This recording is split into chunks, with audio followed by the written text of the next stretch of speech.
I would like to just have the artist say hello. I'd like to say everybody's name, and maybe you could just wave and your face will pop up on people's screens so that we can associate your face with your name and your beautiful work. Let's see, I need to clear this little pop-up that I got. So I'll start with our juror, Holly Borham. I'll do more formal introductions when we start formally, but this is just a general hello. So Holly, could you please wait for us? Oh, you're on mute, sorry. Hi, I'm Holly Borham. Nice to see everybody. Great, and then we have Miles Calvert. Hi, everyone. Miles, and then we have Julia Coran. Hi. There's Julia, and then we have Enrique Figueredo. Hello. Wonderful. And then we have, well, Timothy. So Timothy's on the phone joining us on his commute. And so there he is. Okay, in the dark. I'm here. Okay, I'm in the dark, great. but I'm wearing a Hello Print Friend hat. Oh, yes. Nice. Gotta rep the merch. Okay, great. So that's Tim. That's Tim Pauschek. Okay. And then Medhi is our fifth artist in the exhibition who unfortunately cannot join us tonight. So I will do a more formal introduction of him and his work once we start in earnest. So I think I'm going to go ahead and screen share here and get our little presentation going. Excellent. Okay, so whoops. All right, technical difficulties already. So I'd like to just briefly introduce our organization, Print Austin. I'm sure a lot of you are familiar with what we do. And I'm glad that Kathy Savage is here tonight. She's one of our founders and our current director. And Print Austin's mission is to just promote contemporary printmaking, historical printmaking, just celebrate printmaking all together from mid-January to mid-February. And we're based in Austin, Texas. And we kind of take over the town, gallery spaces, pop-up spaces. We have events at the museum, at the Blanton Museum in town, which is where our juror is joining us from. And we have a really community-oriented educational focus on printmaking. And this is our 10th year, which is really phenomenal. And congratulations to Kathy and everyone involved on a wonderful 10-year celebration this year. Part of that was spawning a sister organization in Santa Fe. So now later in the spring, there's going to be Print Santa Fe. And I want to introduce that because we have two 5x5 exhibitions happening, one in Austin with Print Austin and then one in Santa Fe with Print Santa Fe. So while these organizations are separate, we are sister organizations. And the 5x5, okay, let's see here. Okay, excuse me. Okay.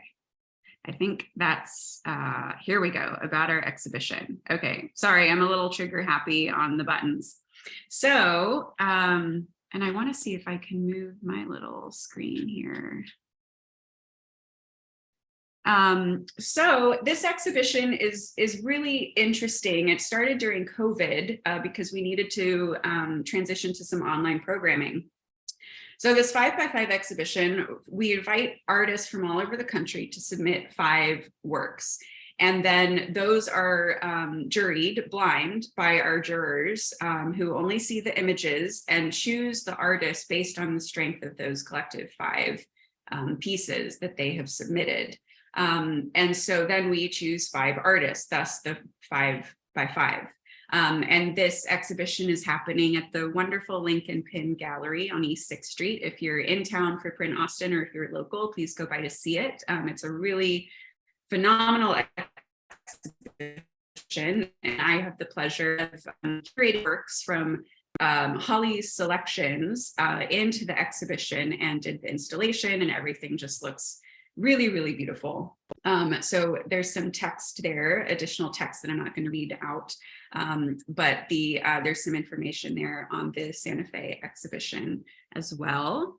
And I would like to go ahead and formally, let's see, introduce Holly. So Holly is my dear colleague at the Blanton Museum. Holly has been at the Blanton Museum of Art since 2017. She is our associate curator of prints, drawings, and European art.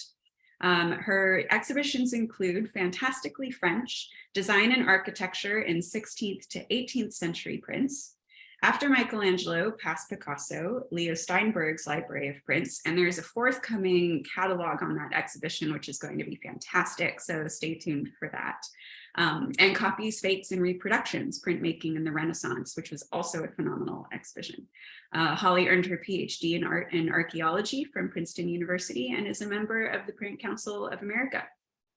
Holly, is there anything that you would like to say about during this exhibition for us? Well, I was so honored when Kathy asked me to be a juror for this, and I really didn't know kind of what to expect, and I was just overwhelmed with kind of the volume of submissions. There were over 100, and so that's obviously 500 works of art at least that you're looking at. And as a print person, it was hard to make selections based on computer images too. So I really wanted to look at textures and size. And so that was another part that I just had to kind of try to let the computer images speak for themselves. And I was just really impressed with the quality of the submissions. And it was hard to not know anything about the artists, not know, where they were in their careers, or where these works fit in the arc of what they were doing, or any personal biographical information. But it was a long process, and I looked over and over and over, and spent many days kind of reviewing the works, and ended up with this group of ones that I just thought, part of kind of my criteria is that we have a print study room where we bring lots of classes and visitors. We have over 4,000 people a year that come to our print study room. And I was thinking about which works would make people stop and ask questions, which ones would make people want to know more, and that left us thinking, but also had just a visual power that would make you kind of stop and want to look first, and then make you think and wonder and want to know more. And so I was imagining conversations in front of these artworks, and then, Kathy revealed the names of who they were, and it was fun to then find out more about each of you. And so, yeah, it was truly a pleasure to be part of this. So thank you. Thank you, Holly. Yes, you put together a phenomenal collection of artists. And here are our artists, our list again, and here's a little preview of the exhibition in the lovely Lincoln Pin Gallery. And thank you for Deborah of Lincoln Pin for being a part of our programming since pretty much the beginning, and also advising our board on different matters. So Deborah, we're really happy to have you involved. So I would like to now just show a brief little preview of the artist's work, and have each one of you just say hello again, and who you are and where you are based out of. So Miles, we'll start with you, and then after this we'll go into more in-depth conversation about your work in the exhibition. Great, thank you very much. Thank you to the jurors, and congrats everyone. This is really exciting. My name is Miles Calvert. I am currently in Rock Hill, South Carolina, which is roughly half an hour south of Charlotte in North Carolina. So sometimes I just say Charlotte just to make things a bit easier. I teach at Winthrop University. I'm the printmaking professor, the one and only down here. And after this semester, it will somehow be 3 years, 3 pandemic-y strange years. So that really flew by. Before that, I was in Western New York, Alfred University, just south of Rochester. And that's how I know Tim. And I'm originally from the Toronto area. 2 hours north of Toronto is the hometown, Collingwood, Ontario. And it's that location which has kind of birthed this new work, which are the vessel forms. Fantastic, thank you, Miles. And then we have Julia Curran. Julia, can you please say hi and let us know about you and where you're from? Sure. Hi, everybody. Thanks everyone for being here, and it's so nice to. I don't think I've met any of you fellow artists in this show before, so it's really nice to be able to see your faces and say hello. And I hope that we can see each other at some printmaking event soon. So I am currently located in Los Angeles, California. Just moved here about a year ago, and I am originally from St. Louis, Missouri. And I have taught quite a bit in the past. Yeah, what else? I really love screen print. I love woodblock. And then lately, I guess during the pandemic, not having access to the normal community shop where I worked out of this really lovely place in St. Louis called Graphic House. I started making paintings and making these sort of like mixed media works with my prints. So that's sort of the direction I've been going in. And I'm really thrilled that I get to expose not only some screen prints and traditional works, but some of my mixed media pieces in the show as well. I was also thrilled to show one of your multi-panel pieces because I think those are stunning, and I'm really excited to show everybody those and talk about them further. So I'm looking forward to that. Okay, Enrique, please share with us who you are and where you're from. I have to unmute first. Hi, everyone. It's nice to meet everyone, and thank you, Kathy, Annalise, and Holly for including me in this great show. Yeah, I'm Enrique Figueredo, and I am currently in Austin, Texas. I am an assistant professor of printmaking at UT Austin, and I'm a Venezuelan American artist. I came to this country at a very young age, which really kind of fuels the work I make. I grew up in San Francisco, but went to high school, undergrad, and grad school in New York and New Jersey.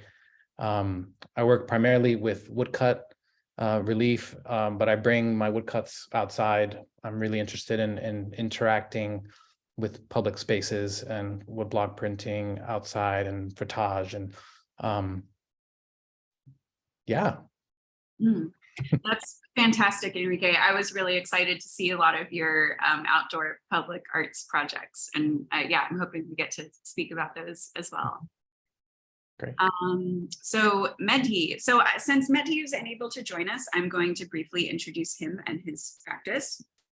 Mehdi is an Iranian artist who received his BFA at the University of Tehran in 2011. He is currently working towards his MFA at Texas A&M Corpus Christi with our dear Print Austin friend, Ryan O'Malley. He has exhibited in over 30 countries, has participated in competitions and residencies, and has his work collected by renowned institutions such as the China Printmaking Museum, the Tehran Museum of Contemporary Art, the US Library of Congress, among many others, excuse me. He shares with us that reflecting on death as an inevitable end to life has long been the subject of inspiration for many artists' work of art. The series in this exhibition reflects upon death, the inevitability of death, and the reality that it can come unannounced at any time.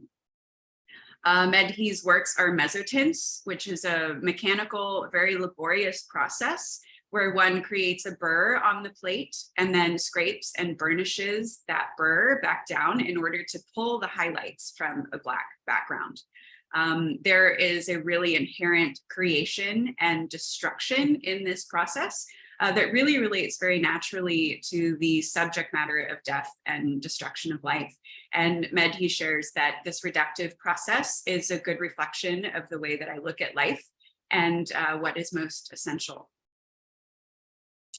And from Mehdi, we will go to Tim. And if you're available to say hi and share with us at this point, that's great. If not, I can do an introduction. Okay, great. I'm glad you're there. Yeah. No, I'm good. I'm gonna keep my camera off. I'm almost home. But this is like talking to Miranda on my way home from work, which is what I do every day. So we're good. Yeah, my name's Tim Pauschek. I'm currently located in Santa Fe, New Mexico. I was a technician at Alfred University, like Miles mentioned. That's where we met, and he became one of my best friends. I talk about heckling him publicly, but I'll let him say his own stuff and be politely quiet through his talk. I currently run the Santa Fe Printing House, which is a lithography workshop that I co-founded with Joshua Orsburn. He is a Tamarind printer and has worked at Landfall and BlackRock Editions. I'm his master sponger, and I'm very proud to be that.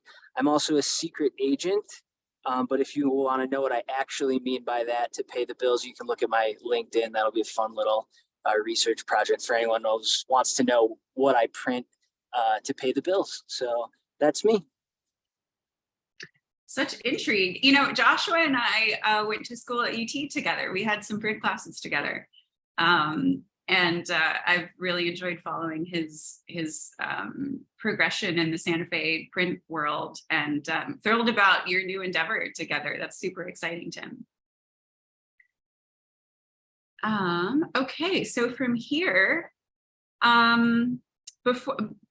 before we start, Miles, I have a little statement that I would like to share, curatorial statement about the exhibition.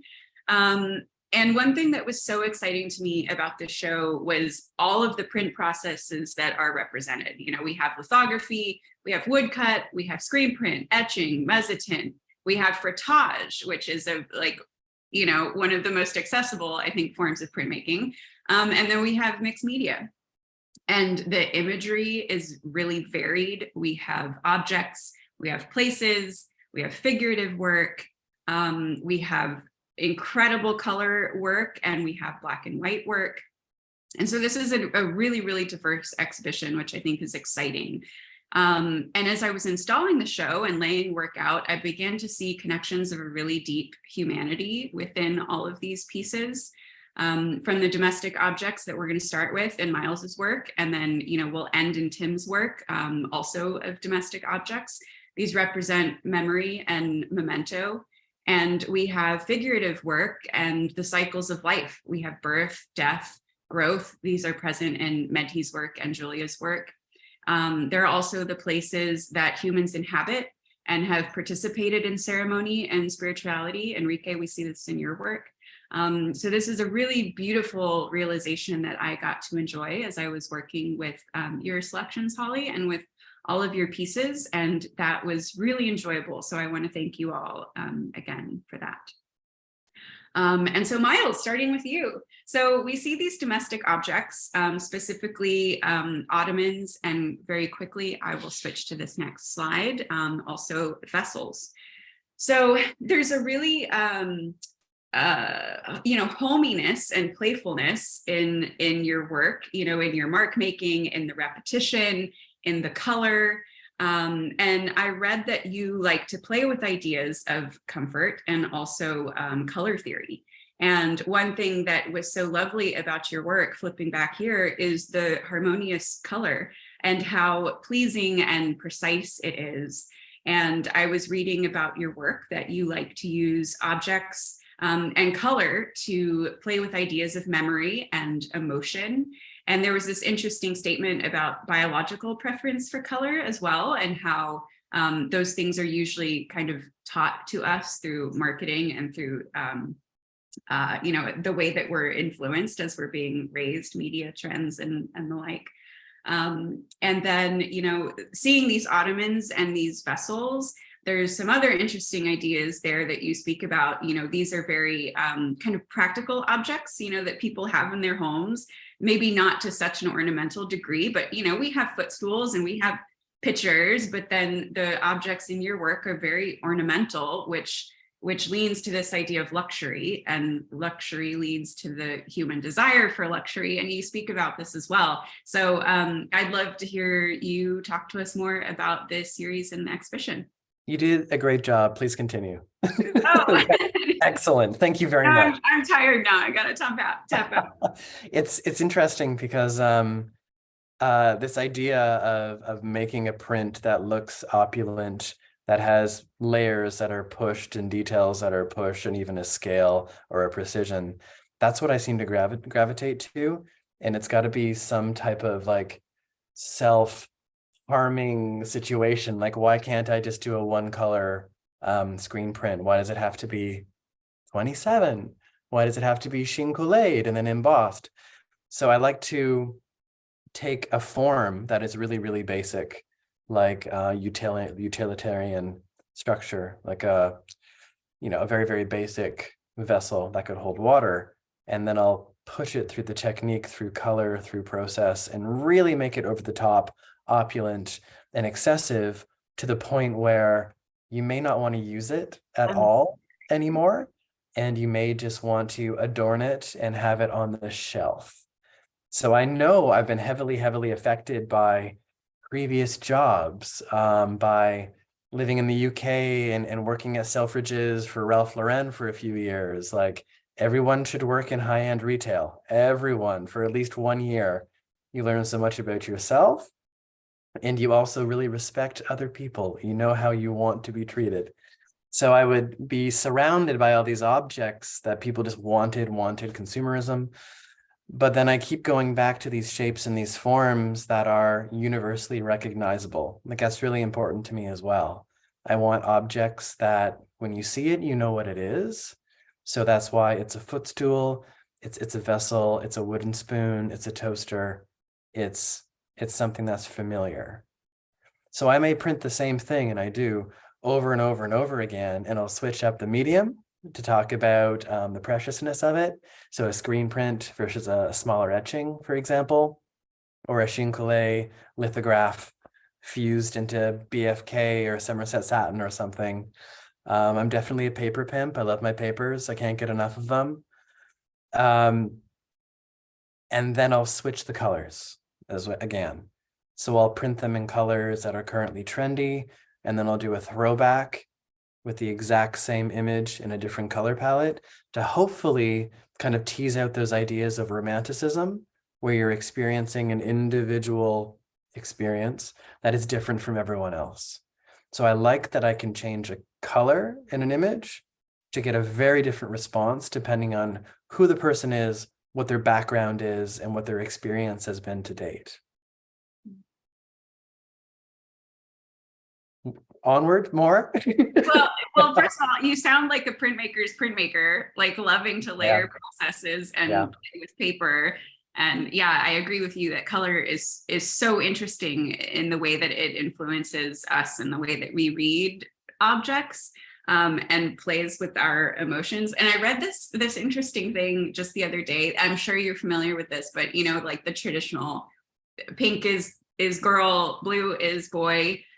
Before the 1940s, that was reversed. That pink was seen as masculine and blue was seen as feminine. And then when I heard about that, I immediately thought of you because I was reading about your interest in color. So. Well, I used to be that guy who would like power walk up Oxford Street wearing pink jeans to go to work. And it just made sense at the time because, the job, the situation, the environment in the city. So London, very, very different than, not sure if I would do that downtown Rock Hill as easily here in South Carolina. But I'm definitely a printmaker's printer. I teach a lot of color theory, and I pull a lot of that into everything that I do. Like, I can't not do it. Somebody asked me recently about why I keep stacking them over and over again. And that's one way that I try to control color saturation. So I'll print one fully saturated. I'll then pull it back a little bit further into the composition by making the colors more transparent. So it does allude to memory a little bit, but it's the repetition of print, which I'm also hopefully hitting hard home that this isn't a one-off, like we're printing more than one, and yes, it's still an original, and then you can go down that debate. So they're either stacked, and they're usually in very designer appealing 3s, 5s. And when I do my solos, they're usually floating with nothing behind them. And if there is something behind them, and it's rare, it's a rolling hill romantic landscape, but they're floating in nothingness to be further objectified in that space. So meant to be looked at, meant to be scrutinized.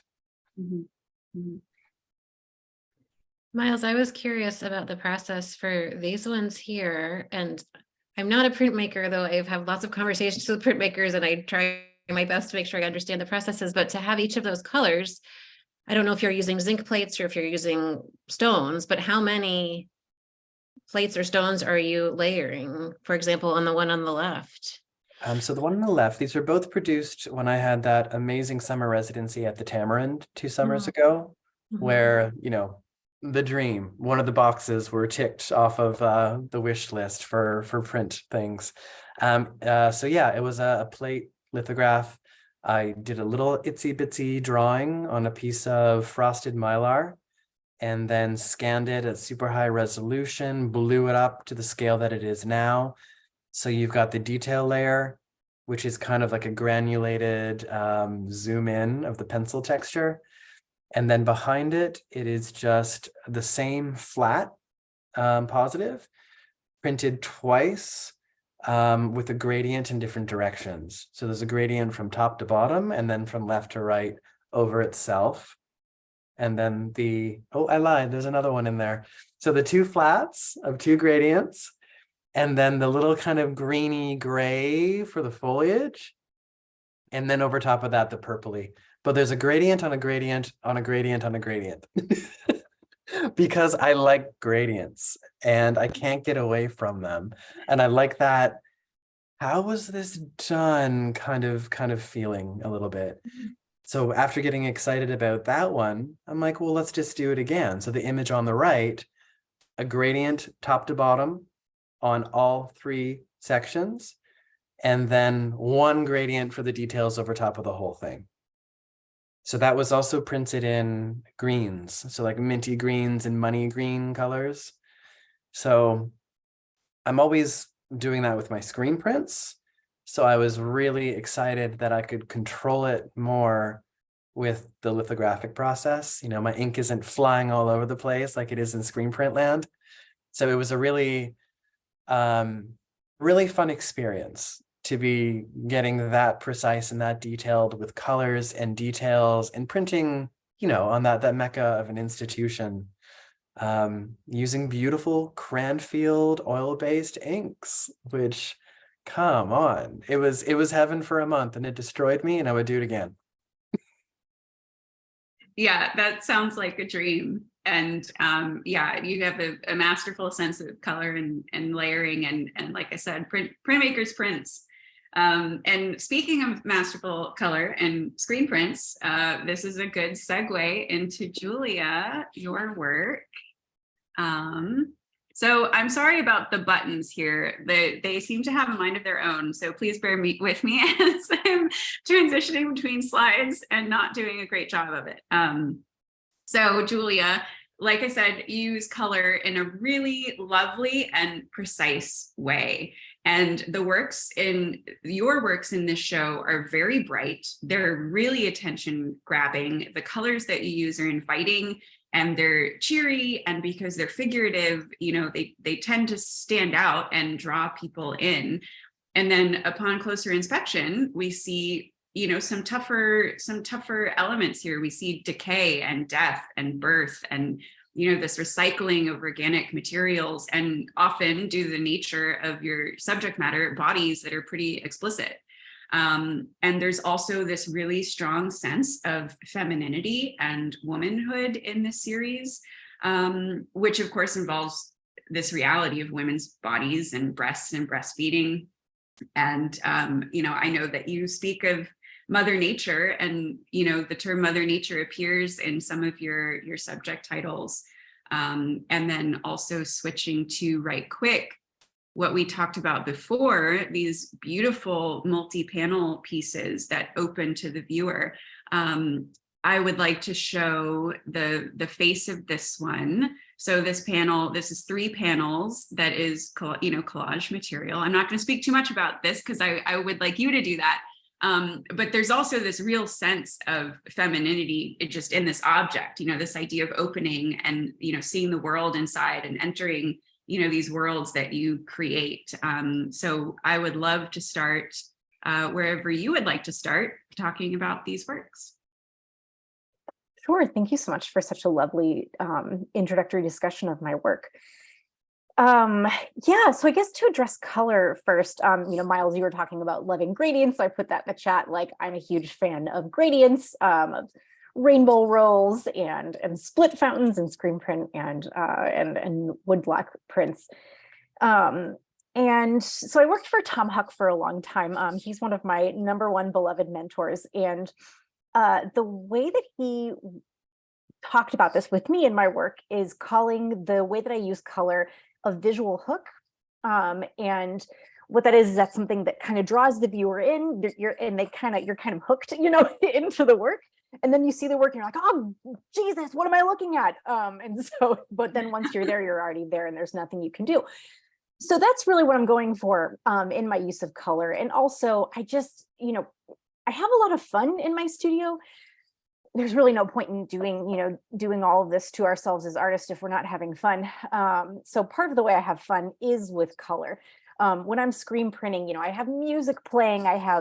It's a disaster. It's a mess, around my clean printing area, but I have all these different colors and I'll be printing something. And then in the middle of it, I decide, oh, actually, I think it would look better with this. And then I start all over again and try something new. So color is really part of how I experiment and play in my work. To speak to a little bit about what you're saying about seeing a strong sense of femininity in these works, I guess the thing I've been thinking about lately, thinking about, this concept we have of Mother Nature, is this idea of how we personify nature as a mother and as a woman, and thinking about how that may allow us to exploit nature more because of how we personify nature as this mother that's like giving and giving and giving to us, that allows us to take and take and take.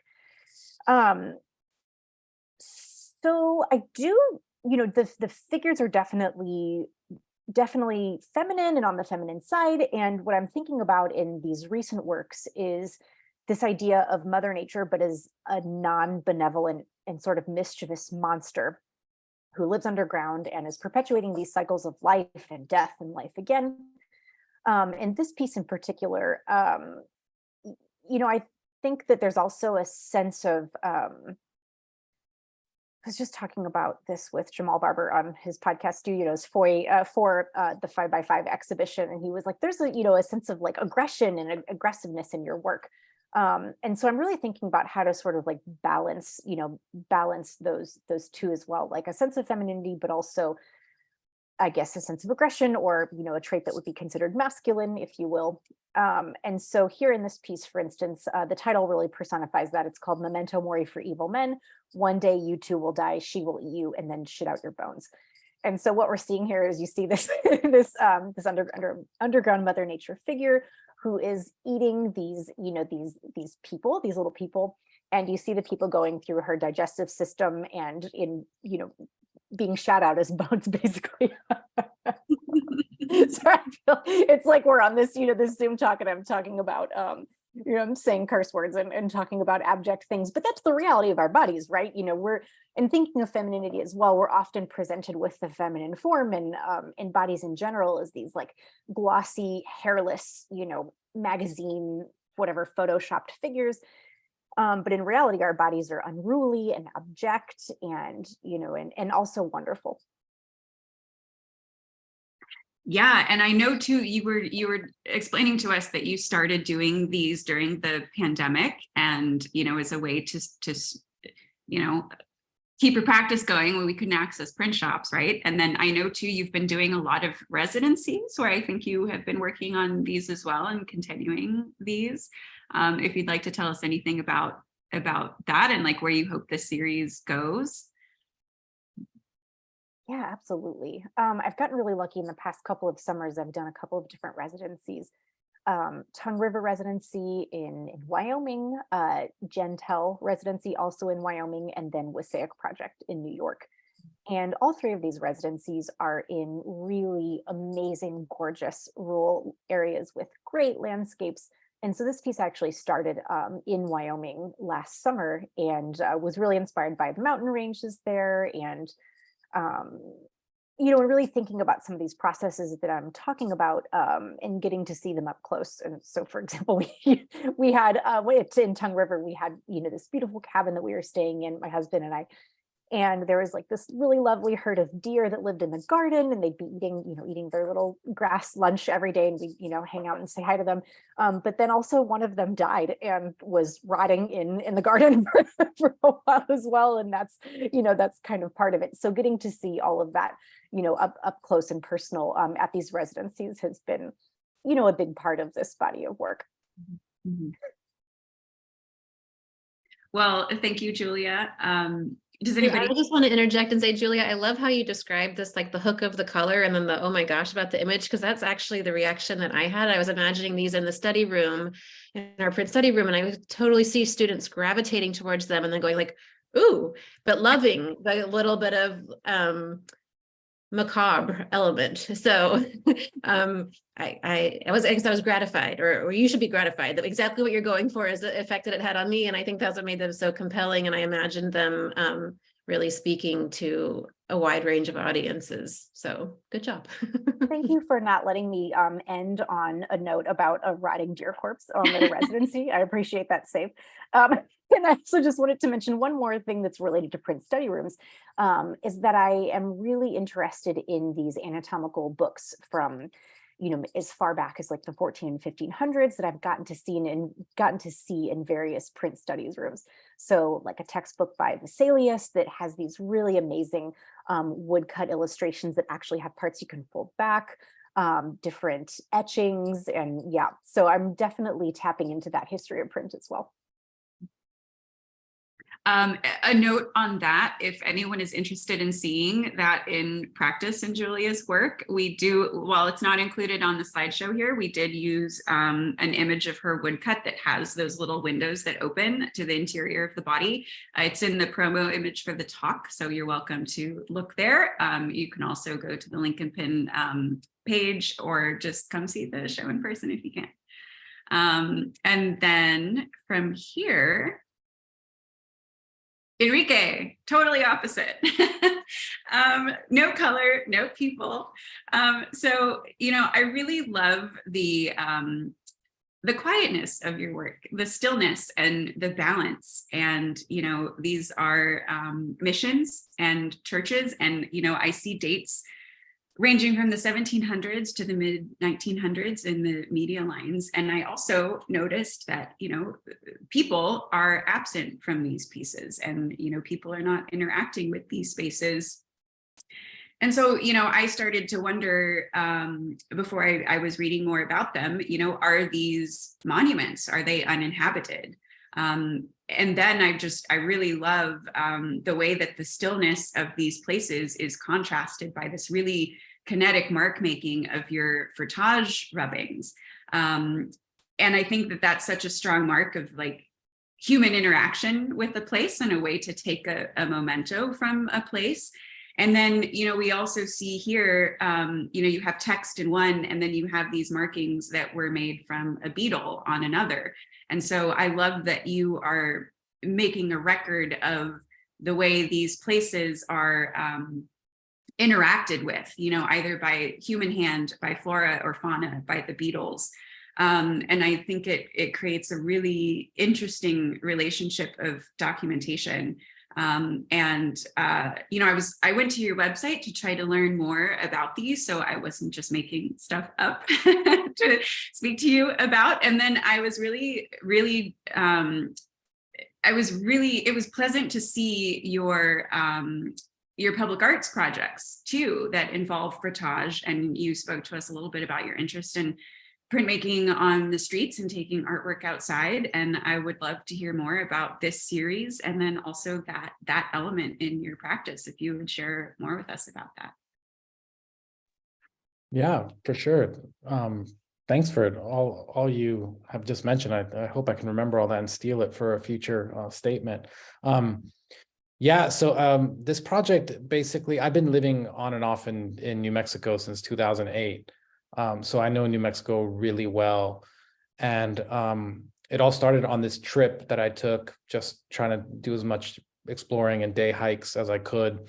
And also just, I should add that when we all thought the world was ending in 2019, 2020, I decided I'm going to go live in the mountains of New Mexico. So I did. I just dropped everything and moved to New Mexico.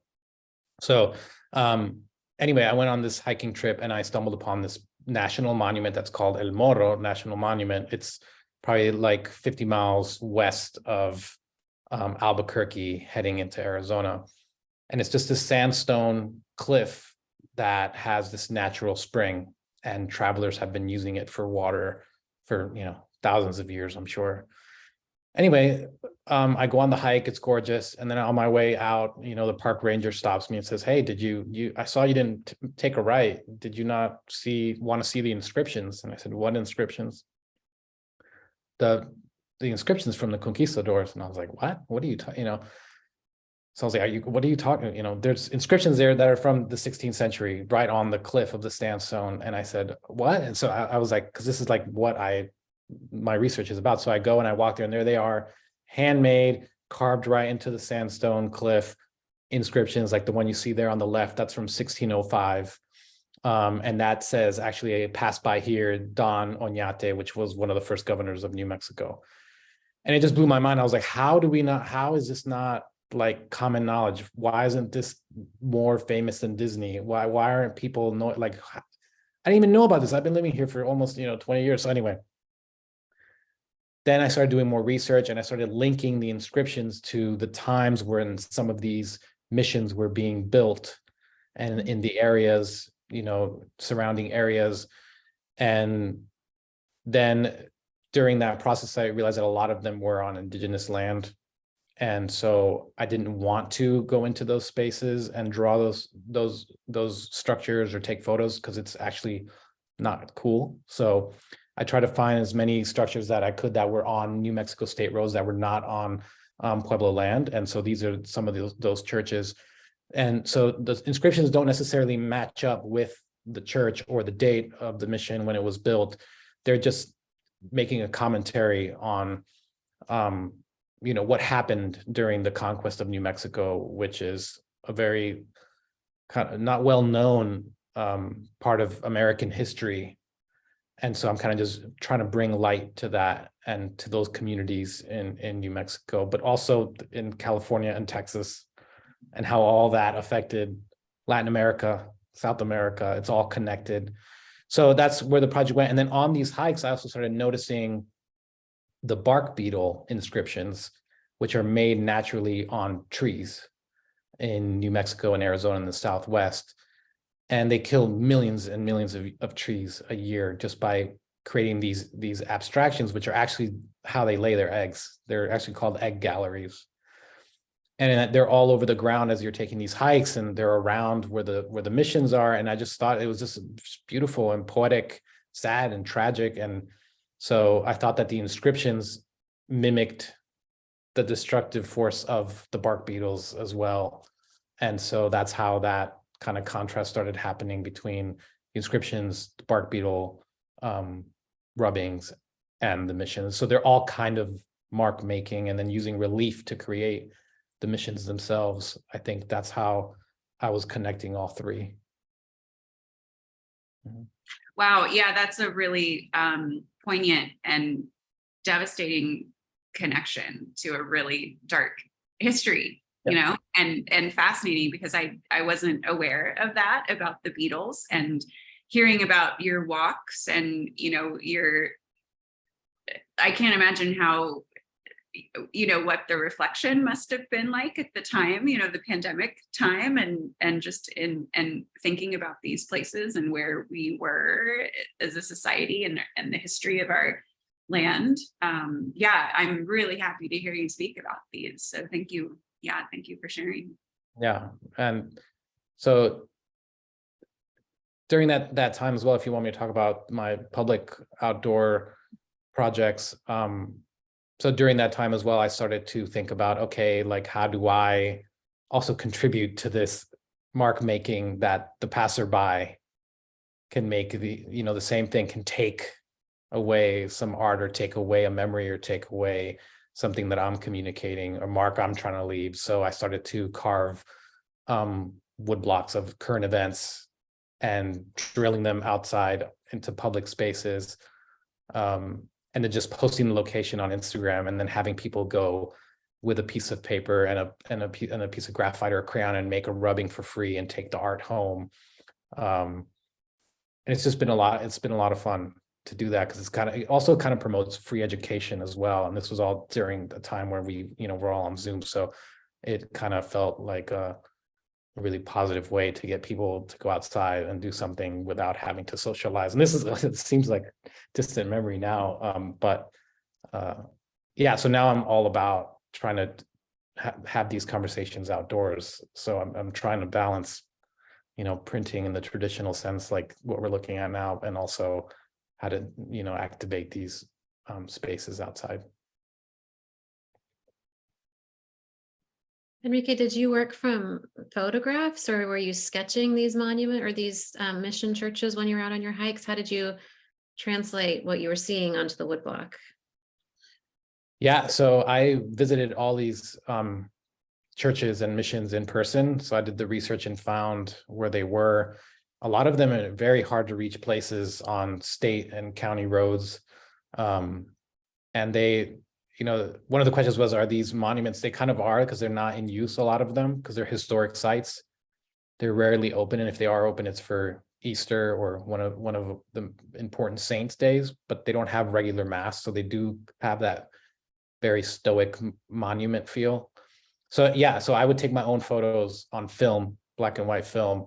And then that way I wasn't taking any photos from any kind of, organization or person or Google, even though it's, it's very nice to be able to Google things. So, and then I would do a sketch and then transfer that onto the block and then carve the block.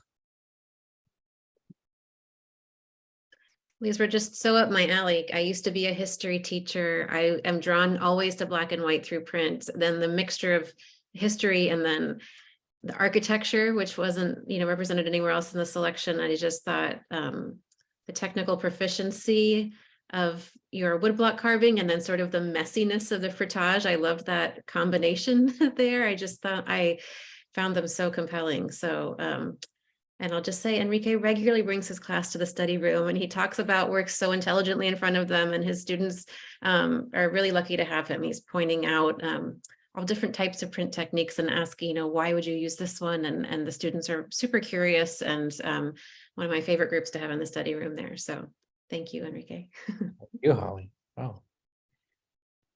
That's great. Thank you. Thank you, Enrique. And I think that this is a good segue to Tim's work that also deals with memento in history in quite a different way. Tim, are you there? I am. I'm here. Okay, perfect. Yeah. Okay, so I find your work in this exhibition to be really sweet and delicate and intricate, and these are really lovely lithographs of your mother's travel souvenir spoons. And as we were chatting about in the beginning, I had the pleasure of listening to your Hello Print Friend podcast where you were speaking about these. And a brief little segue to Hello Print Friend. That's a phenomenal podcast that I encourage everybody to listen to. And we've been partnering with Miranda, who has been doing interviews with our 5x5 artist, as well as interviews with the 5x5 artist in the Santa Fe show that I briefly mentioned. So that's a really great resource where you can hear more from our artists this evening. But you spoke about your connection in that podcast to the working class labor-based industries of your hometown, and how you have print history in your family. Your father makes lithography ink, which is super, super cool. And there's this real interest in overall in your work, this interest in the division of labor and creativity and of class consciousness and fine art accessibility. And I think, this is often on the minds of printmakers, due to the history of print and print industry, and then, these greater ideas of print in the fine art world and ideas of art versus craft.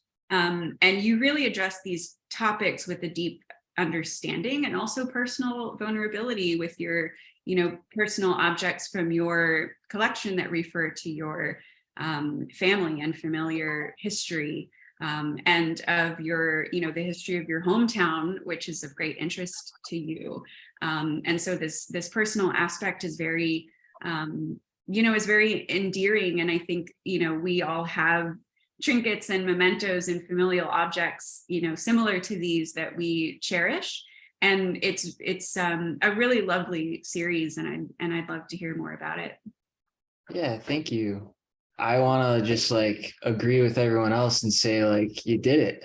I don't have much more to say, but Yes, you do. which is awesome to like hear. So thank you. And yeah, man, yeah. So like I guess for these series, I think the way I interact with objects, like what Julia said about color, it's like the color is the thing that brings you in, and then you get to explore darker themes. Like for these, I'm hoping that the drawing and the care given to the drawing brings you in. And then, like the one Mom Spoons 1960, 2005, and every year after that, like I'm talking about like the death of my mom, And so it's one of those things where I like with these objects, I can talk about some of the darker things like, death or alcoholism and some of my other prints, like some like, kind of like harder things, but do it in a way with these objects that can be beautiful or banal or whatever, but, handling them in a way with drawing. So, for me, it's like the objects are in a way figurative too. Like, so all of the spoons on the one that's on the screen in my collection, right? Like those are each of those spoons is me at a different age, basically, like the ones from Salem, I'm probably in 8th grade, whereas the one from Las Vegas, I'm 25 years old getting married, right? In other works, like if you see a baseball, I'm probably 6, but if, I did a print for Miles, his print exchange, where we had to change something, right? And the first print is a baseball in a field, and the second print is that same field, but it's a beer can, right? So it's like these growing up things. It's objects, but they're telling these stories, and yeah, they're from this place that most people don't know about, right? Dunkirk, New York, right?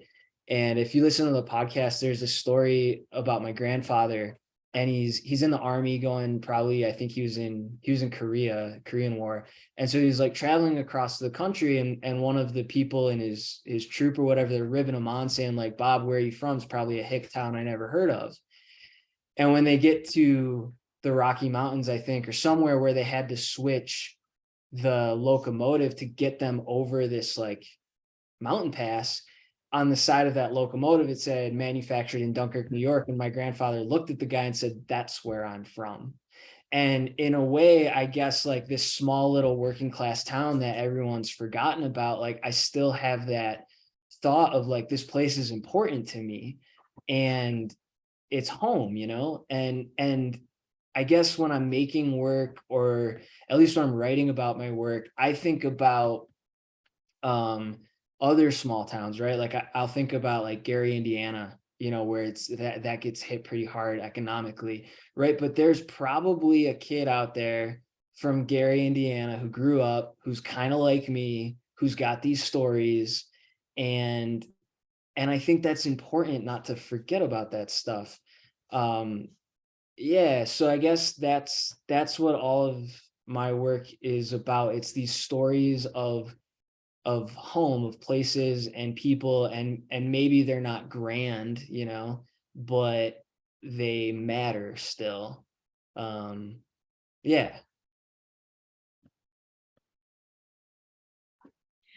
I love hearing about people's familial connections to different industry, of course, and especially if they're related to what we do, right? Like I had a grandfather, my Louisiana grandfather was a sign painter, and he built and painted billboards. And I have one memory of him because he passed when I was, 3.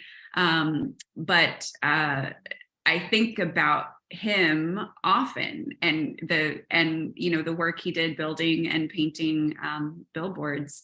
And I loved also the connection. If you would share your story about your thesis exhibition, I think everyone here would be delighted to hear about that, and the way that you paid homage to your father and his life's work. Yeah. So, okay. In my thesis, it starts with these spoons as kind of like a, intro to, working class theory, right? And I talk about like Grayson Perry's All in the Best Possible Taste and stuff like that. But I actually also move on to sign painting, because my dad used to paint these signs for my Little League baseball field, like the outfield, like advertising signs, which led me to find that, I was comparing them to Ellsworth Kelly's paintings, Red, Yellow, Blue, in particular. But if you dig deep enough into Ellsworth Kelly, he was zooming into sign paintings just like I was. So like, it's definitely a thing of like looking at that like labor and like finding stuff out there in the world to make art about. But so I'm taking these spoons that are kind of setting up this like working class life.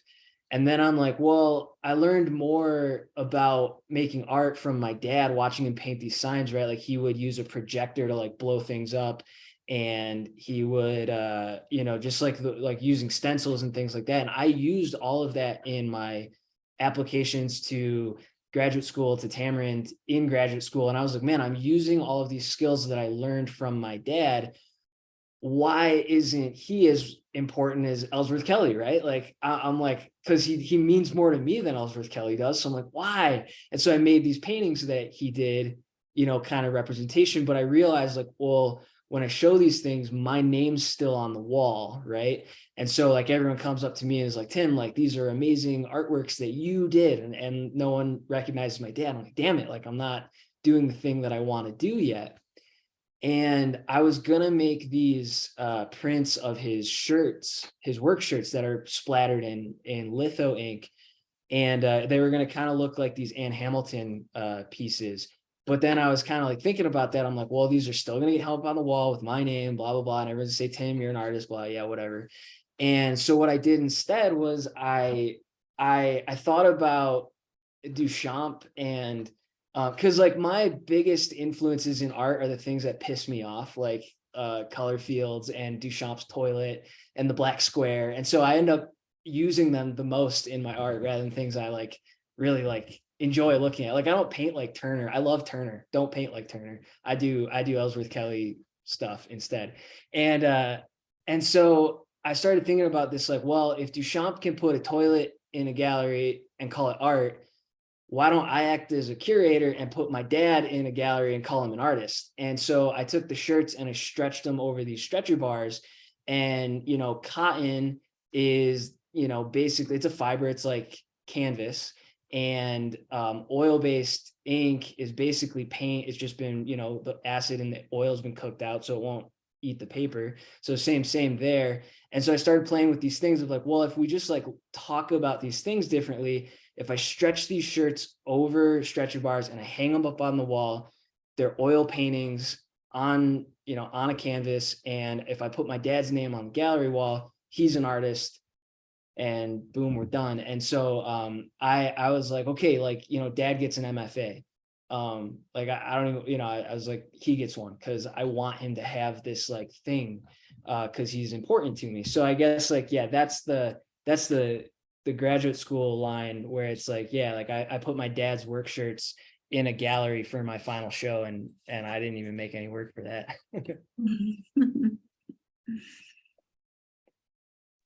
Well, Tim, I was really drawn just to the draftsmanship, especially of that first one, the whole rack together, and just seeing, I mean, as you said, again, that's sort of the hook. Well, you hooked me with that. I just thought the shading was so beautiful. It was, yeah, so delicately and beautifully rendered. And then each of those spoons, to me, there's a real corporeality about them. I mean, they almost look like human bodies, and these are things that you might put in your mouth. And so there's a real connection to the body, even though they're inanimate objects. And yeah, you want to weave together a story about them and understand a person. So I found them, as you said, I mean, they're sort of simple objects, but they they evoke stories, and they made me wonder about the people who had collected them, and then just the technical ability that you had in rendering them, I thought was remarkable too. So that's really why I was drawn to your work. Thanks, Holly. Yeah, I really appreciate that. Yeah, thank you. Also, Miles put in the chat, what did my graduate advisor think of that? And he and the other professors at UNSW were pissed. And but my external examiners passed me without revisions, so take that.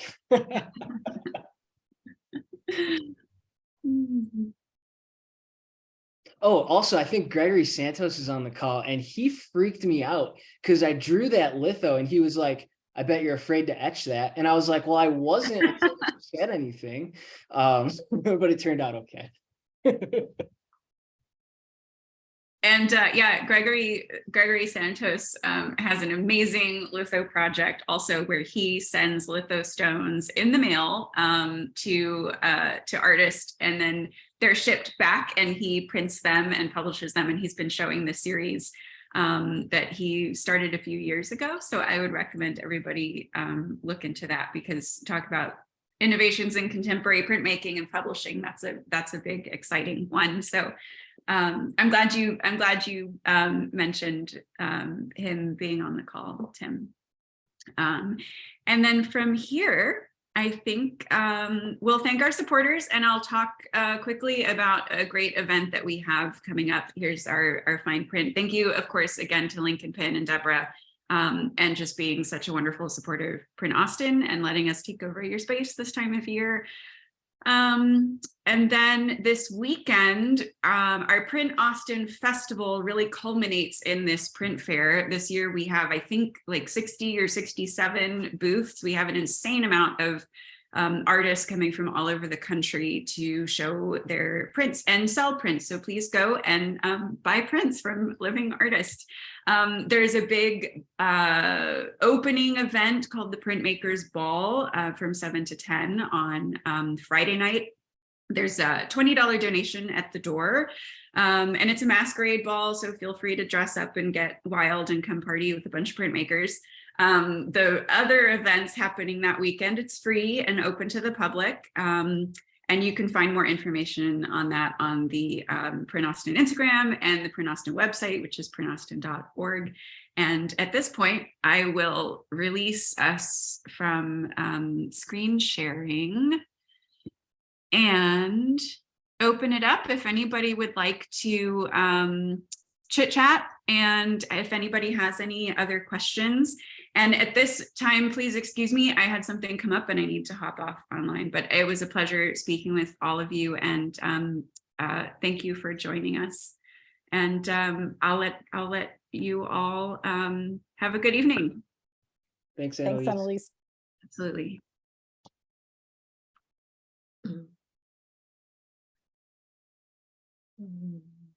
Hey, I guess I'll take over. Does anybody have any questions they'd like to ask? I guess now's the time. If you have any questions, we can all see the chat, so feel free to pipe up or put it in the chat. Just love to say that, Enrique, your plate number 1 was my favorite out of your series. The lighting in that one, I got really excited by. And but your controlled rubbing compared to the other ones with, I don't know, something about control in me that I'm kind of into, right? So that plate number 1 was really, that block number 1 was really exciting.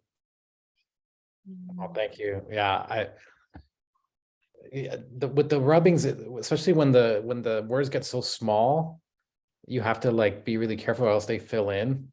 But that's not like, when I do rubbings, that's not my vibe. I want to like the other one. It's so much more fun. It's kind of like releasing like aggression on this thing that like I have a lot of feelings about, you know what I mean? But with the woodcuts, totally opposite. Like I'm so patient and calm, so, but no, thank you. I appreciate that.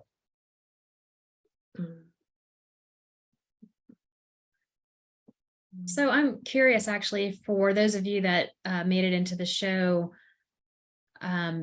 it sounds like Miles knows Tim, but had you all kind of been aware of other people, other folks that are in the show, were you aware of their work, or how did all that work out? So I was thinking about this on the drive home from Los Alamos. So I was like saying I'm a secret agent. I'm a digital print specialist for the federal government at Los Alamos National Lab. So you don't have to look at my LinkedIn. But I was thinking about it on the way home from Los Alamos is like, yeah, me and Miles are good friends. And then Medhi was actually doing a residency at Megalo Print Studio, where I was a press technician during graduate school. So I knew Medhi's work. And I've known Julia for a long time because I always, like in undergrad, I was like, how do I get to be friends with the outlaw printmakers? And it turns out that you have to marry someone who's not afraid to start a podcast where she interviews them all. And then I didn't know Enrique's work, but it's cool that you're in New Mexico making work because now I live here. So it's kind of like weirdly all tied together. This is actually the first time I'm getting to meet all of you, and I'm pretty sure the first time that I've seen your all's work as well. So that's, such a joy to get to know you and get to know your work. And that's what's so great about all these different printmaking events. It's like such a niche community, but there's also so many of us making such great work. So this has really been a pleasure. So Julie, I know that you're going to Print Santa Fe, but are there others that are heading out there? Oh, Miles is going too. I know Tim. Oh, okay, Yeah. great. Oh, that's right. Enrique has a show at Foreman Concept. Yep. So Fun, we'll have to hang out. yeah, Yeah. that will be great. Did a lot of fundraising and managed to bring 4 students with me. So I'm really, really excited. 2 of them haven't been on planes before, so it's a big deal. It's gonna be fantastic. And apparently we're supposed to get tattoos. So if anyone knows a good tattoo place in Santa Fe, please let me Hold know. on, you're getting tattoos with your students? Yes. What tattoos are you getting? Have you decided, is it a printmaking tattoo? I've got a few months, right, to figure that out. All right. So your best bet is Shrine. They're like the tattoo studio here. Santa Fe Printing House prints for one of the co-founders, Marie Senna, who's awesome. And so go to Shrine if you can, but book early. That is the name that popped up first from our most rambunctious student who will be coming with me. So I think we're on the right track. Yep. Oh, speaking of Santa Fe Printing House, even though we print out of Josh's apartment, I extended this offer to Miles and his students, but it goes for anyone in Santa Fe for Print Santa Fe. Just hit me up and you're more than welcome to come check out our little litho workshop. I will definitely be hitting you up. That sounds great. Sweet. Does anybody have any questions or comments, thoughts? Maybe Annalise was so thorough. This is Deborah. My uncle drug me. He loves prints. He's gone now, but there was a guy that he had bought a print from that was in by the train station. I don't know what they've done now in Santa Fe. It looks like maybe it's a farmer's market now instead of an art gallery. But we wandered out somewhere in the boonies of Santa Fe to some printmaking shop. Does any of y'all know who that might have been? I don't know. It's just like, it was like out there, Could it have been Cerrios Press? They're also called like the Cerrios Printing Club or something like that. Could have been. It's kind of out in the boonies of Santa Fe, sort of as boony-ish as Santa Fe gets. Yeah, I that'd think be my it's guess. downtown, and anyway, we wandered around. It might be what it was. I was just curious if that place was still there. It was just like my first introduction to a printing press. Actually, was when we were wandering around trying to find the guy that he bought a print from back years ago. So, all right, thank you.